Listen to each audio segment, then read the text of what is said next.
तो सेवा से निकले, अपने कमरे में चले गए, चुप, किसी से कोई चिंतन नहीं। ये रहनी अगर आपके अंदर आ गई तो अभ्यंतर साधन जागृत हो जाएगा। बात पकड़ लीजिए, प्रत्येक उपासक कोई भी, हमें किसी के विषय में चिंतन करने का अधिकार नहीं है। हमें प्रिया प्रीतम के विषय के चिंतन, अगर हमको करुणा है कि इसका मंगल हो जाए तो उसका अधिकार गुरुदेव और आचार्य को, वो संभालेंगे। हम तो अपने हृदय को देख रहे हैं, हमारी सामर्थ्य नहीं कि हम उनको संभाल सके। इसलिए अगर हमारी प्रियता भी है तो हम प्रार्थना आचार्य और गुरुदेव से मन में करते हैं कि आप संभाल लेना, कहीं साधक भटक न जाए। हमें राग द्वेष पूर्वक चिंतन नहीं करना।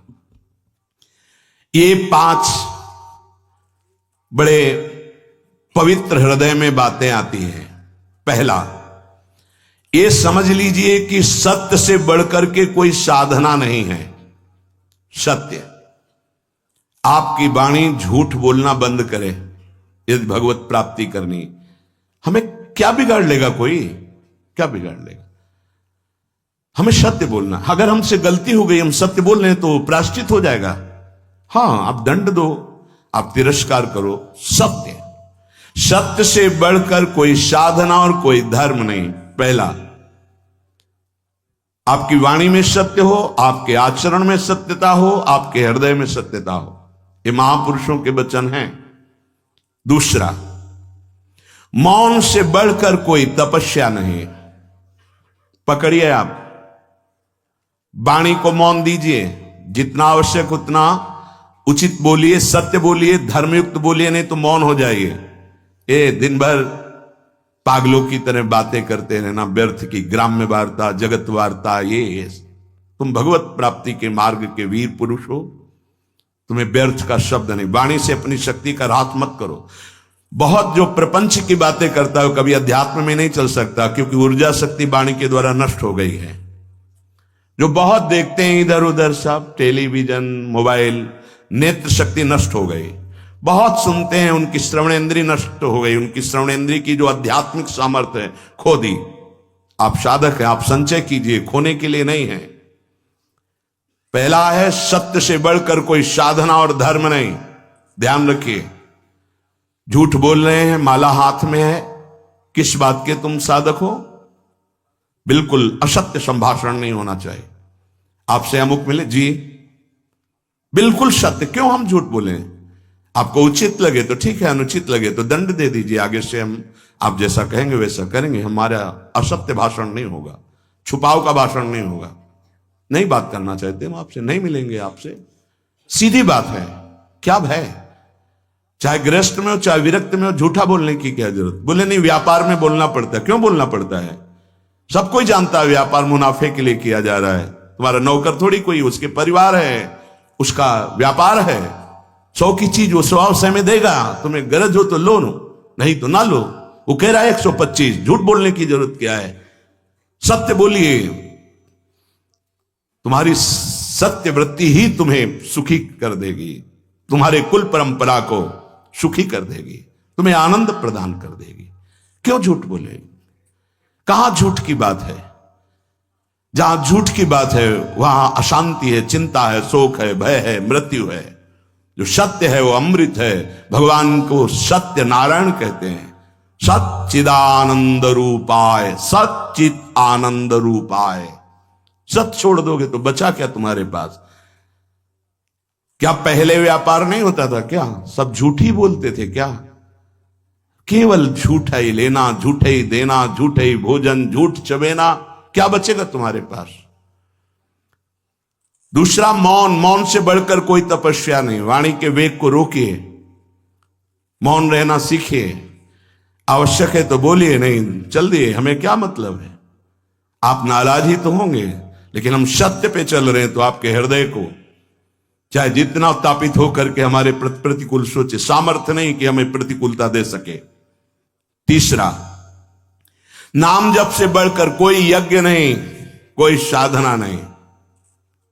परम सत्य भगवान का नाम है। बहुत अमृतमय वचन बाबा बोल रहे हैं।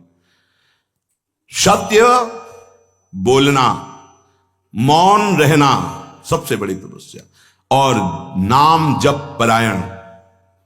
इससे बढ़कर कोई यज्ञ नहीं, कोई साधना नहीं। यज्ञानाम जप यज्ञोस्मि, भगवान बोले।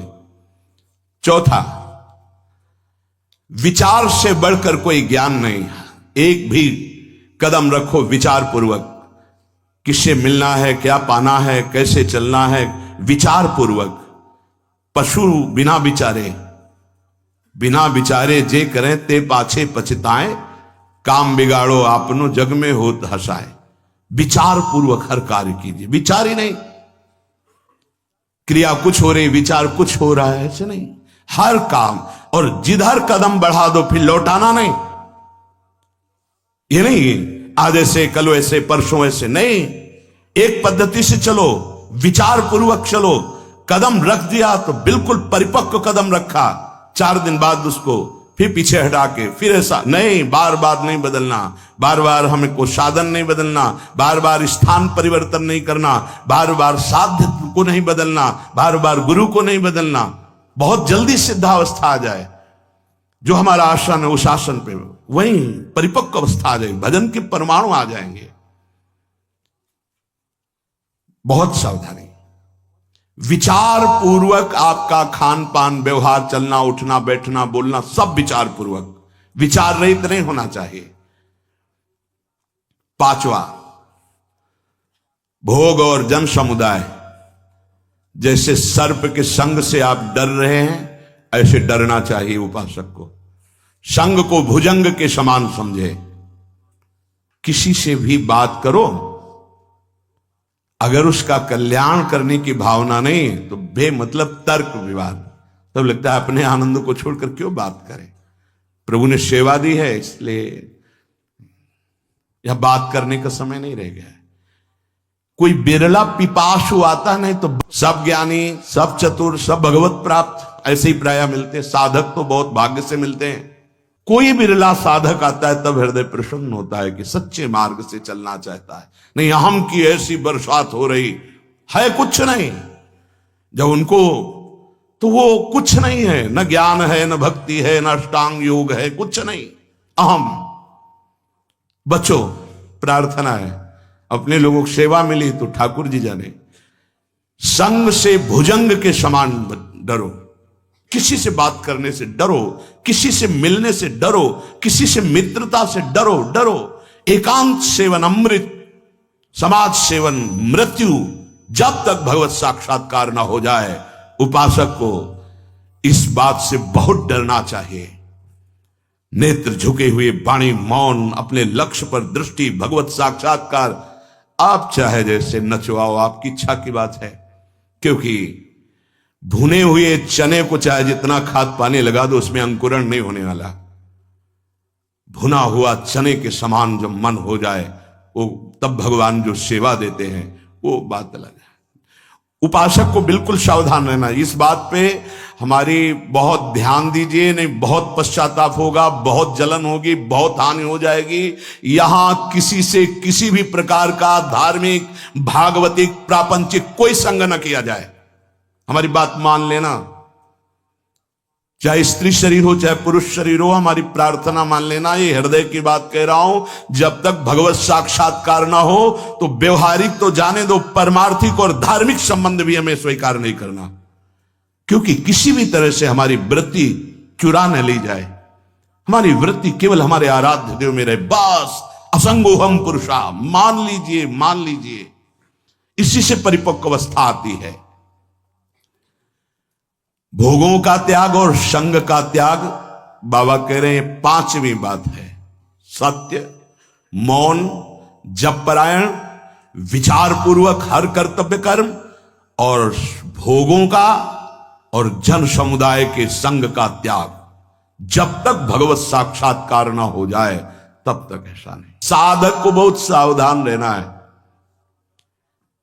बिल्कुल हमारी प्रार्थना मान लेना, कभी भी किसी भी तरह से जो स्त्री शरीर है पुरुष शरीर से मित्रता ना होने पावे। जो पुरुष शरीर है कभी स्त्री शरीर से मित्रता ना होने पावे। असत मार्ग की वृत्ति वाली किसी भी तरह से हमारी ये बात मान लेना।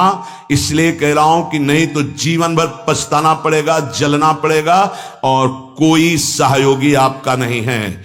50 साल आप ब्रह्मचर्य से रहकर भजन किए, 5 मिनट आपसे चूक हो गई, पूरा विश्व आपको बख्शेगा नहीं। ध्यान रखना, कोई ये नहीं देखेगा कि ये व्यक्ति 50 साल से जल रहा था और सतमार्ग की चढ़ाई पर चढ़ रहा था, चूक हो गई, कोई नहीं बर्दाश्त करेगा।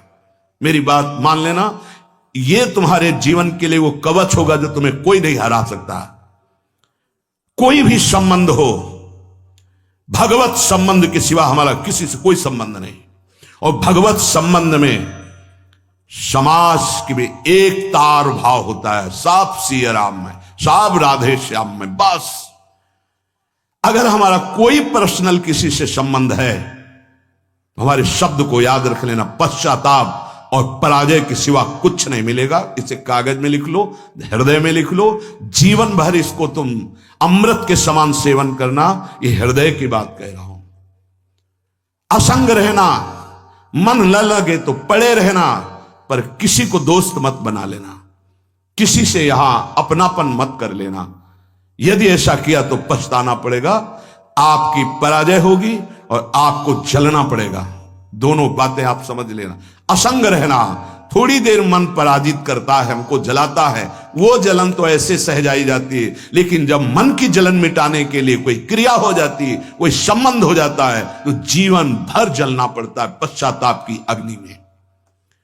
और ये तो भूल जाना कि आपको कोई सपोर्ट देगा इस संसार में, प्रभु के सिवा कोई सपोर्ट देने वाला तुम्हारा नहीं। जो तुम्हें गुरु जी कहेंगे, जो तुम्हारी छवि को पूजेंगे, अगर कोई चूक हो गई वही तुम्हारी निंदा करेंगे, तुम्हारी छवि को नाली में फेंक देंगे। ध्यान रखना, यहां गुणों की पूजा होती है। अगर तुम्हारे गुणों में हीनता आ गई तो कोई पूजा करने वाला नहीं। यह मत सोचना कि मेरा पूजक उपासक है, ये कह रहा है मैं आपको प्राण समर्पित किए, प्राण ले लेगा तुम्हारे। शब्द याद कर लो, तुम्हारे प्राण ले लेगा प्राण समर्पण करने वाली बात कहने वाला। यदि धर्म से चूक गए, यदि अपने नियम से चूक गए, कभी प्रभावित मत होना किसी की मीठी बातों में, किसी की मीठी मुस्कुराहट में, किसी के मीठे अपनेपन में। ये हृदय से बोल रहा हूं, इसे स्वीकार कर लेना। अगर सतमार्ग में शूरवीर बनकर अंतिम समय तक निष्कलंक रहना है तो किसी से भी मित्रता नहीं करनी, किसी से भी। असंग श्यामा श्याम के सिवा ना काहू सो बोलिबो, ना कोई व्यवहार, अपनी कुंवर किशोरी को जियत निहार निहार। ये बैठा लीजिए, जीवन को अनुभव करके ये बात कह रहा हूं। कभी नहीं, कहीं नहीं, किसी से भी नहीं। तब आप निश्चिंत निर्भय निशोक होकर के, आनंद मगन होकर अभ्यंतर साधना के मार्ग को पा जाएंगे। बहुत बहुत सावधानी की जरूरत। उपासक को इन 4 अवसरों पर कभी वार्ता नहीं करनी चाहिए। पहला, जब आप दाह संस्कार के लिए किसी के साथ जा रहे हो, दाह संस्कार हो रहा हो, उस समय सिर्फ भगवत चर्चा, सिर्फ भगवत नाम कीर्तन, इसके अलावा कोई चर्चा नहीं होनी चाहिए। बाबा कहे, चाहे गृहस्थ हो चाहे विरक्त। शौच के समय, लघु शंका के समय मौन। स्नान जो प्रारंभ हो गया तब यमुनाष्टक या मंत्र आदि जो भी, शौच में मौन, लघु शंका में मौन। किसी बीमार के पास कभी जाइए, भगवत नाम कीर्तन कीजिए, भगवत चर्चा कीजिए, अन्यथा मत जाइए। अगर जहां हो किसके पास जाएंगे, भगवत चर्चा नाम कीर्तन करने का अधिकार वहां नहीं दिया जाएगा तो मत जाइए। प्रभु के मंदिर में सीढ़ी में प्रथम कदम रखते ही मौन आश्रय ले लीजिए। कोई भी वार्ता नहीं होनी चाहिए। अगर चूक हो गई, किसी की वहां निंदा हो गई तो वज्र का लीक पाप बन जाएगा। किसी का दोष मंदिर में मत देखिए। सीधे गए, प्रभु से आंख मिलाई, नीचे सर झुकाया, बाहर हो गए। 1 मिनट, 10 मिनट, 1 घंटा, जितना दर्शन कर पाओ, बस इतना। ये सत्संग है, सावधानी। प्रथम सीढ़ी के पैर छुए, मौन, नेत्र नीचे, कोई राधे श्याम कैसे हो, कुछ उत्तर नहीं। सीधे मंदिर में गए, दृष्टि मिलाई, जितनी देर दृष्टि सह पाए रूप, उतनी देर रूप देखो, आंख नीचे करो, वापस मंदिर से आ जाओ। भगवान के मंदिर में किसी भी तरह की कोई भी वार्ता नहीं होनी चाहिए। मौन, दर्शन, बस। खास करके लोग वहीं मिलकर प्रपंच करेंगे। आओ, पीछे खड़े कर लिया और बातें शुरू कर दी। ऐसे विघ्नकारिक लोगों से बचिए, वो विघ्न है।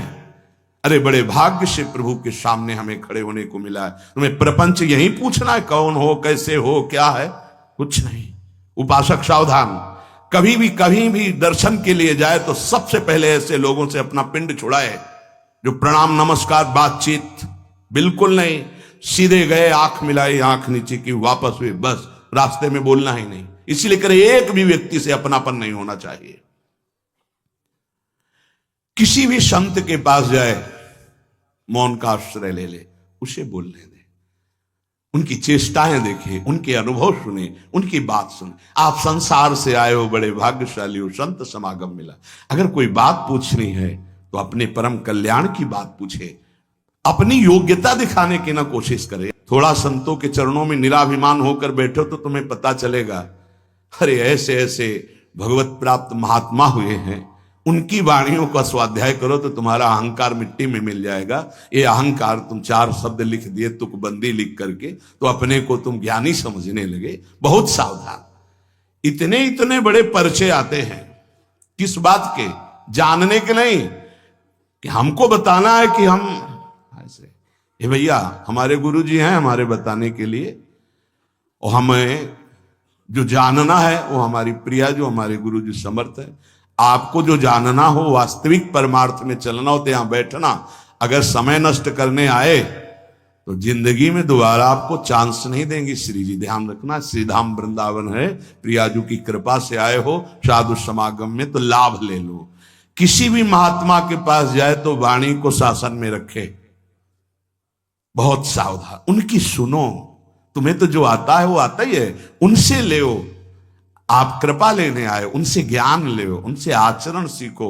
उनके वो ना बोले बैठे हैं तो बैठने मात्र से उनका प्रभाव हमारे हृदय को पावन करेगा।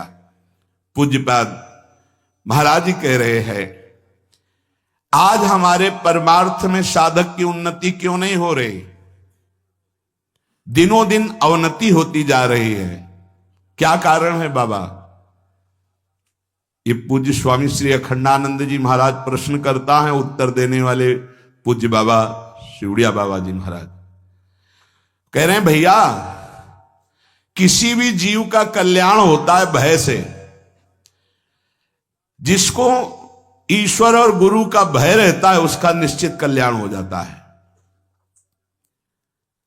जिसको गुरुदेव से भय हो, समझो ईश्वर की अत्यंत कृपा उसके ऊपर है। गुरुदेव से भय पक्का। बोले साधकों का जो उन्नति होनी चाहिए, जो लाभ मिलना चाहिए, वो क्यों नहीं मिल रहा? स्वामी जी पूछ रहे, श्री स्वामी अखंडानंद सरस्वती जी। पूज्य बाबा कह रहे, भाई उन्नति और कल्याण भय से होता है। जब तक ईश्वर और गुरुदेव का भय नहीं होगा तब तक कल्याण नहीं हो सकता। भगवान की अत्यंत कृपा समझो, जिस उपासक पर अपने गुरुदेव का भय है, होना चाहिए, होना चाहिए। गुरुदेव से भय होना चाहिए। जिसको अपने गुरुदेव से भय लगता है उसके द्वारा अपराध बनने की संभावना बहुत कम होती है, क्योंकि डर लगता है कि गुरुदेव सब कुछ जानते हैं, सर्वज्ञ हैं, वो जान जाएंगे, हमारी गलती को जांच जाएंगे, फिर हम उनके सामने क्या उत्तर देंगे। हमारा मन भयभीत होकर सतमार्ग में चलता है। गुरुदेव अल्पज्ञ नहीं है, वो सर्वज्ञ है। जिसको ये पता है कि मेरे गुरुदेव साक्षात मेरी लाडली हैं, परब्रह्म है, उनसे क्या छुपा हुआ है, कैसे अपराध बन सकता, कैसे गलत। मन डर जाता है, मन डर जाता है। क्यों ऐसा? क्यों? क्योंकि अस्तित्व तो नहीं है। हमारा अस्तित्व वो है। ऑफ, पूरी बिजली ऑफ, क्या करोगे? उनके हाथ में बटन है, ऑन तो लाइट प्रकाश सब चल रहा है, ऑफ तो इसमें जनरेटर साइड वाला काम नहीं करता। ये सीधे गुरु कृपा ही केवलम। इसमें ये नहीं कि किसी दूसरे से जाके हम कृपा कि कोई और सिद्ध हो और हमारे हृदय को ऑन कर दे, वो केवल गुरुदेव से ही होगा। इसलिए केवल गुरुदेव, दूसरा नहीं। गुरु सेवा तज करें जे बान, यह है अधर्म यह है सभान, कान न रसिकन मेरा है। अगर गुरु से विमुख बात हृदय में आ गई तो जीवन का क्या सार। जीव यदि निर्भय होना चाहता है तो तो उसे ओ भगवान श्री राम जी ने परशुराम जी से कहा, अभय होए जो तुम्हें डेराई। महाराज, वैसे तो काल भी सामने हो ललकार दे तो रघुवंशी कभी कदम पीछे नहीं रखते, पर अगर तुमसे डर जाए तो अभय हो जाए। तभी तो उनके होश खराब हो गए कि ये कौन है जो ऐसी प्रवीण वाणी बोल दिए। होगा, मुझे संशय हो रहा है, आप इस धनुष में प्रत्यंचा चढ़ाइए, क्योंकि साक्षात भगवान श्री हरि का धनुष देत चाप आप ही चली गए हो, और ये तो वही है जिनका धनुष है। फिर चरणों में प्रणाम करके, अभय होए जो तुम्हें डेराई। वही निर्भय हो सकता है जो गुरुदेव से भयभीत रहता है। बहुत लोग तो निंदा और पाप में फंस जाते हैं इस मार्ग में चलने वाले, क्योंकि उनको भय नहीं होता। अरे बड़े कृपालु, बड़े कृपालु, बड़े सर्वज्ञ, बहुत सावधानी से एक एक चेष्टा देखी जाती है गुरुजनों की। त्रिकालज्ञ सदगुरुदेव भगवान एक एक चेष्टा देख रहे हैं, एक एक चेष्टा। पर वो जैसे मां है अपने बच्चे को दुलार ही करती, डांटना भी दुलार ही कहा जाता है। ईश्वर का भय उतना काम नहीं करता, क्योंकि ईश्वर कभी डांटने तो आएंगे नहीं ना। अरे लेकिन गुरुदेव का भय, क्योंकि उनके सामने दृष्टि पड़ना है, वो छुएंगे, वो देखेंगे, वो बोलेंगे तो उनको पता चल जाएगा। गुरुदेव से भय ज्यादा है, ईश्वर से भय कि क्षमा कर दो प्रभु, हो गया ना। वो बोलेंगे ना वो डांटेंगे, लेकिन वहां डांटना बोलने की क्या बात है, वहां तो दंड विधान लागू हो जाएगा। ये जो साधक गुरुदेव से भयभीत नहीं होते, वो लोक निंदा, समाज निंदा में, पापाचरण में उतर जाते हैं। उनको कोई डर नहीं होता, क्योंकि डांटने वाला कोई नहीं। माया गिद्ध बना देगी, गुरुदेव की कृपा से ही कोई सिद्ध होता है, नहीं तो माया रौंद देगी। बाबा कह रहे वो लोक में, निंदा में और पाप में फंस जाता है, क्योंकि गुरुदेव का शासन नहीं। ईश्वर का भय दूसरे नंबर पर, गुरुदेव का भय पहले नंबर पर। जब गुरुदेव का भय रहता है तो लोक और परलोक दोनों मंगलमय हो जाते हैं। अब जिन्होंने गुरुदेव नहीं बनाया है तो ईश्वर का भय स्वीकार कर लो, भगवान सर्वत्र देख रहे हैं, तुम जो भी कर रहे हो और हिसाब भी वही करेंगे। शरणागत का, भक्त का, शिष्य का हिसाब भगवान के हाथ में नहीं है, ध्यान रखना, गुरुदेव के हाथ में है। भगवान उनके हाथ में है, आराध्य देव गुरुदेव के हाथ में है। गुरुदेव के हाथ में हमारा पूरा जीवन और पूरा हिसाब है। मनमानी आचरणों से कभी श्री जी तुम्हें अनुभव में आएंगी, खत्म खेल। जैसे गुरु की सीमा में रहा जाता है तो रोज आनंद, रोज अब उसको वैराग्य लगता तो लगता मेरा वैराग्य नहीं, नहीं आपका वैराग्य नहीं, आपका अनुराग नहीं, ये गुरु प्रदत्त है, गुरु कृपा प्रदत्त है। अगर सीमा उल्लंघन किए तो आपको पता चल जाएगा कि आपका कनेक्शन हटा तो आप में वो वस्तु ही नहीं है। जिसको जहां भी परमार्थ का अनुभव हो रहा है गुरु कृपा से हो रहा है, और गुरुदेव से भयभीत रहना चाहिए। गुरुदेव की आज्ञा का उल्लंघन ना हो। गुरुदेव हर समय हमें देख रहे हैं, डरना चाहिए। अगर डरपोगे तो माया तुम्हें निर्भय कर देगी, पक्का। एक बार परिक्रमा लगा रहे थे गुरुदेव भगवान, तो एक दृश्य हमने देखा था, जब बाहर भ्रमण, कबीर पंथी महात्मा, उनका नाम बहुरंगी बाबा गांव के लोग कहते थे। बहुत रंग के कपड़ों को जोड़कर वो पहनते थे, तो गांव के लोग एक अलग नाम रख देते हैं। गुरु नाम अलग होता दिया हुआ और गांव के लोगों का नाम अलग होता। तो बहुत रंग के कपड़े पहने का उनको बहुरंगी बाबा कहते थे। बड़े ही हष्टपुष्ट जवान से क्या अपराध बना ये कोई नहीं जानता, पर वो एक लठिया लेकर वो साहब साहब ऐसे जाते और धम्म से पीठ में मारते। वयोवृद्ध संत 25 बार ऐसा हो, और बस वो पीछे हटते, फिर जब ऐसे कहते फिर साहब साहब ऐसे। तो गुरुदेव खड़े हो गए, बोले अहो भाग, धन्याति धन्य उस शिष्य को जो अपने गुरुदेव के से, और उससे माया काल भी नहीं छू सकता। गुरु कृपा पात्र को काल भी नहीं। तो गुरुदेव भगवान एकदम प्रफुल्लित हो गए बात सुनते ही। आज हमारे हालत क्या है कि अगर गुरुदेव जरा सा कुछ कटु वचन कह दें तो बदल गए, स्वरूप ही बदल गया। मतलब निष्ठा ही नहीं है, भाव ही नहीं है, तो कैसे हमारी आध्यात्मिक उन्नति हो। संसार में 4 प्रकार के जीव होते हैं, प्रवाही, कर्मी, भक्त और ज्ञानी। पूज्य बाबा कह रहे, प्रवाही वो होते हैं जो अपने अहंकार से राग द्वेष में बहते रहते हैं, उनको गुरु आज्ञा मानने की कोई भी श्रद्धा नहीं रहती, वो जुड़े भर हैं, करेंगे मनमानी, उनको कहते हैं प्रवाही, ये माया के प्रवाह में बहते चले जाएंगे। दूसरे होते हैं कर्मी, जो शास्त्र कह रहा है उसको वो करना, कर्म करना, ऐसा करना, ऐसा गुरुदेव कह रहे हैं ऐसा करो, वो कह नहीं वो ऐसा ऐसा, वो अपनी मान्यता के अनुसार कर्म प्रधान वो बने रहते हैं। गुरुदेव की आज्ञा कर्म बंधन से मुक्त करने की होती है। कभी कभी ऐसी आज्ञा होती है जिसको हम समझ नहीं पाते हो, हमारा उसमें परम मंगल होता है। हमारे और हमारे गुरुदेव के बीच में सिर्फ गुरुदेव ही है, हम भी नहीं हैं, इस बात को समझना। हमारे और हमारे गुरुदेव के बीच में सिर्फ गुरुदेव हैं, हम भी नहीं हैं। हमारा जीवन, हमारा मन, हमारा प्राण सिर्फ गुरुदेव हैं, गुरुदेव की आज्ञा। अगर गुरुदेव की आज्ञा है कि ऐसे रख दो तो उसी क्षण रख दिया, हमें दोबारा उठाने की कोशिश नहीं करनी। गुरुदेव की आज्ञा है खड़े हो जाओ, हम वही खड़े। अगर कोई क्यों कहा खड़े हो जाओ, नहीं तो आपसे क्या मतलब है? ये नहीं कि बताने अब हमने तो कोई गलती की नहीं, पता नहीं क्यों हमें खड़े कर दिया है। अरे कौन मानता है ऐसे? नहीं, अपने और गुरुदेव के बीच की बात में सिर्फ गुरुदेव ही होने चाहिए, ये बात समझ लेना। अपने और गुरुदेव की आज्ञा के बीच में किसी की सलाह नहीं होनी चाहिए, नहीं हार जाओगे, हमारी बात समझ लेना। दोष भाव पैदा कर दिया जाएगा। बहुत कृपा से जीवन हमारा माया के बंधन से मुक्त होकर गुरु के बंधन में आया है। जो गुरु के बंधन में बंध जाता है, हरि उसके बंधन में बंध जाते हैं। प्रवाही, कर्मी और फिर भक्त। अब यहां से वास्तविकता प्रारंभ होती है। जो केवल अपने गुरुदेव की आज्ञा में रहकर सब बातों की उपेक्षा कर देता है, उसे गुरु भक्त कहते हैं। गुरुदेव की आज्ञा और सब बातों की उपेक्षा। हमारी श्री जी, हमारा धर्म, हमारा सत्य, हमारे गुरुदेव हैं, जैसी आज्ञा हुई वैसा हम चलेंगे। क्या धर्म है, क्या सत्य है, ये तो गुरुदेव जाने। जैसा बोला हम वैसा चलेंगे। जो आज्ञा, जैसी आज्ञा, जिस क्षण आज्ञा, जहां चूक हुई संभाले वही है, उन्हीं की कृपा संभाले। हमारी सामर्थ्य क्या कि उनकी आज्ञा पे चल सके, उन्हीं की सामर्थ्य से।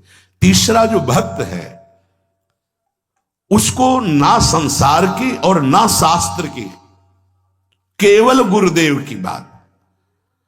अब उसकी अवनति उन्नति पर दृष्टि नहीं रहती, उसकी दृष्टि रहती गुरुदेव पर। संसार में ना इनका राग होता है ना द्वेष होता है ऐसे भक्तों का।